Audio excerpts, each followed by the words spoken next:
गोद लिए बेटे थे, इसलिए उसने अपनी सारी जायदाद अपने असली बेटे नवीन को देकर सही किया।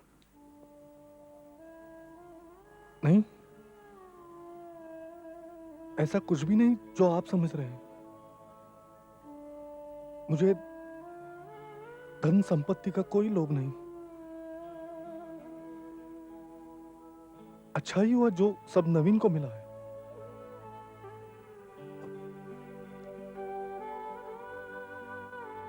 सच दुख तो सिर्फ इस बात का है कि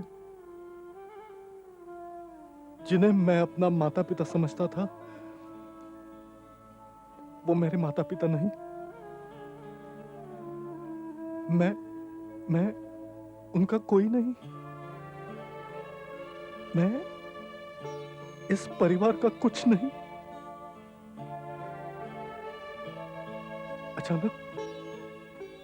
अचानक जैसे मुझे लगा मैं कौन हूं। तू मेरा बेटा है गंगा, तू मेरा बेटा है। नहीं, मैं तुम्हारा बेटा नहीं हूं। अब तो लगता है यह घर भी मुझे छोड़ देना चाहिए, क्योंकि अब यह भी मेरा नहीं है। मैं सौगंध खाकर कहती हूँ, मेरे लिए नवीन और तू दोनों मेरे बेटे हैं। तू यहाँ से नहीं जा सकता, ये तेरा घर है। लेकिन ये रामकमल की इच्छा नहीं है। ये मेरी इच्छा है। आप कृपया इसे कानूनी तौर पर जाहिर कर दीजिए। मैं तुम्हें ऐसा नहीं करने दूंगा माँ। इनका कहना सही है। तुम वसीयत सिर्फ इसलिए नहीं बदल सकती क्योंकि तुम्हें मुझसे प्रेम है। क्या मैं वसीयत बदल रही हूँ? नहीं, लेकिन तो फिर ये तय रहा। गंगा, तू नवीन को प्यार करता है? अपने प्राणों से भी ज्यादा माँ। फिर मेरा कहा मान। एक बड़े भाई की हैसियत से, अपनी समझ-बूझ से उसकी देख रेख कर मुझे वचन दे। मैं वचन देता हूँ माँ। आज तुम्हारा बर्ताव बड़ा अजीब लगा मुझे। इतनी बेवकूफी की उम्मीद नहीं थी मुझे तुमसे। गंगा के लिए वो सब कुछ करना मुझे जरूरी लगा था। मैं गंगा को खोना नहीं चाहती। गंगा नारायण इतना सीधा नहीं है जितना नजर आता है। आज तुमने भले ही नवीन और सारी संपत्ति की देखभाल का अधिकार उसे दे दिया है, मगर एक दिन तुम्हें इसके लिए पछताना पड़ेगा। ऐसा नहीं हो सकता। जितना मैं उसे जानती हूँ, आप नहीं जानते। मैं उसे तुमसे भी अच्छी तरह जानता हूं। वो विश्वास के लायक नहीं है, पर ये सब बातें तुम्हारी समझ के बाहर हैं। मैं तुमसे फिर कह रहा हूं, अपना फैसला बदल दो। पर मैं दुनियादारी के बारे में क्या जानती हूँ? क्या यही नहीं अच्छा होगा कि गंगा ही ये सब देखे? तो क्या तुम ये चाहती हो कि जो काम जीते जी रामकमल सिंह ने नहीं किया वो गंगा करे? ये क्या कह रहे हैं आप? मेरे पति ने अपने आप से ज्यादा आप पे विश्वास किया है। और तुम? मुझे तो आप पर विश्वास है ही। तो फिर मेरे फैसले पर भी विश्वास रखो। जिस दुनिया में हम जीते हैं वहां सगा भाई सगे भाई का दुश्मन हो जाता है। ठीक है, आज गंगा नारायण नवीन को बहुत प्यार करता है, लेकिन उसके बालिग हो जाने के बाद इतना प्यार करेगा? नहीं। भविष्य में आने वाली समस्या को अभी समाप्त कर दो। अगर गंगा नारायण घर छोड़ के जाना चाहता है तो उसे जाने दो। कभी नहीं। मैं ऐसा नहीं कर सकती। मैं उसे... तो फिर अपने फैसले के नतीजे के लिए तैयार हो। जिसे तुम दूध पिला रही हो वो आस्तीन का सांप है, और जब वो डस लेगा तो मेरे से किसी मदद की उम्मीद मत रखना। गंगा न कभी मेरा बुरा सोच सकता है, ना नवीन का। किस बात पर इतना बड़ा दावा कर रही हो तुम? अपने ममता पर। मैंने अपने गर्भ से उसे जन्म नहीं दिया, ना ही उसके रगों में मेरा खून दौड़ रहा है, मगर अपने सीने से लगाकर उसे पाला पोसा है मैंने। उसने नवीन से भी पहले मुझे माँ का सम्मान दिया है। मैं जानती हूँ कि वो मुझे अपनी जननी जितना प्यार करता है। प्यार? वो सिर्फ अपने आप से प्यार करता है। ना।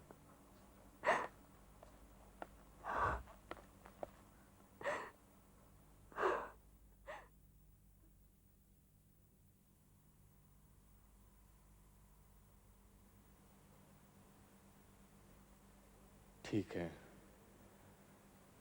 अगर मेरे लिए यही करना जरूरी है तो मैं यही करूंगा।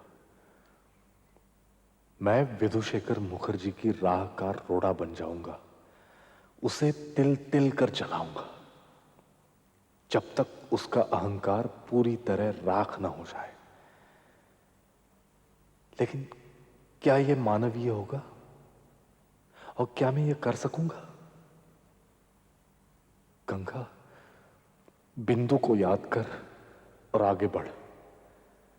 बिंदु इस कार्य में तेरे लिए प्रेरणा बनेगी, केवल बिंदु।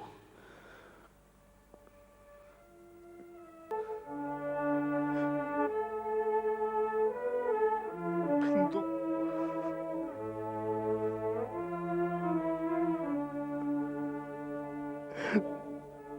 बिंदु।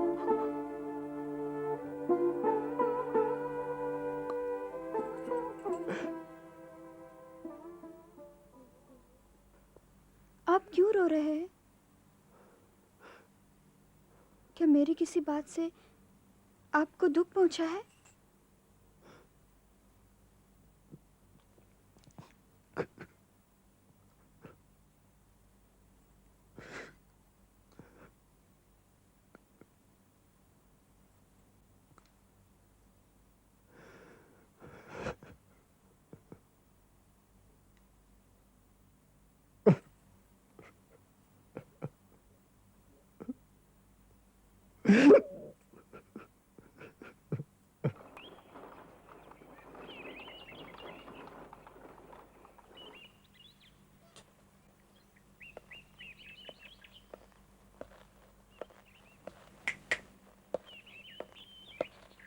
तुम्हारे लिए काम है।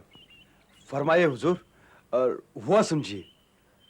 मैं उस औरत कमला सुंदरी को चांद बाजार वाले मकान से बाहर निकालने के लिए दिवाकर को भेज रहा हूं।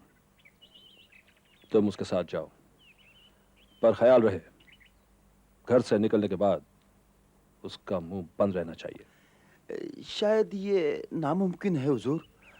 वैसे वो घर में रहते हुए खामोश रह सकती है। वो बाहर चली गई तो वैसे भी इस किस्म की औरतों की जुबान इतनी लंबी होती है हुजूर, मुंह में समाती ही नहीं। तो तुम ये चाहते हो कि उस नाचने वाली औरत को उस आलीशान मकान में रहने दिया जाए, जिससे साफ जाहिर हो जाए कि वो सिंह परिवार का ही एक हिस्सा है? समझ गया हुजूर, बिल्कुल समझ गया। लाठी के मार से तो बड़े बड़े भूत भागते नजर आते हैं। कोई है? कमला सुंदरी? कौन? अरे भगवान के लिए जवाब नहीं देना, चुड़ैल भूतों से भी ज्यादा खतरनाक होती है। चुप रहो। दिवाकर, तुम लोग यहाँ क्या कर रहे हो? कमला सुंदरी क्या सच में तुम ही हो? क्यों? नहीं पहचानते मुझे? कैसे पहचानता? बेवा की इस लिबास में तुम बड़े मालिक ही नहीं रहे, अब किसके लिए श्रृंगार करना? आज तक तो सुना नहीं कि अपने रखवाले के मरने के बाद कोई रखेल बेवा बन के जीती रही हो। तुम लोग यहाँ क्यों आए हो? वकील बाबू ने हमें भेजा है। क्यों? उन्होंने हमें तुम्हें इस घर से बाहर निकालने के लिए भेजा है। वो मुझे निकालने वाले कौन होते हैं? अब वही सारे कामकाज की देखरेख करते हैं। एक तरह से अब वही बड़े मालिक हैं। तुम्हारे लिए सही, मेरे लिए बड़े मालिक की जगह कोई नहीं ले सकता। ये एक पवित्र जगह है जहां उन्होंने आखिरी सांस ली थी।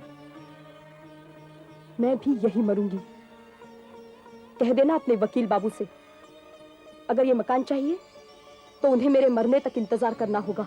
सुनो, वकील बाबू के लिए जज्बात का कोई मोल नहीं है। उनकी बात मानकर चले जाओ, नहीं तो दिवाकर को। देखो, मैं तुम्हारे साथ कोई जबरदस्ती नहीं करना चाहता, लेकिन तुम फिर भी जिद पर अड़ी रही तो मैं। रुक जाओ। ये अंगूठी देख रहे हो, इसमें जहर है। अगर तुमने मेरे करीब आने की कोशिश की तो मैं जहर खाकर मर जाऊंगी।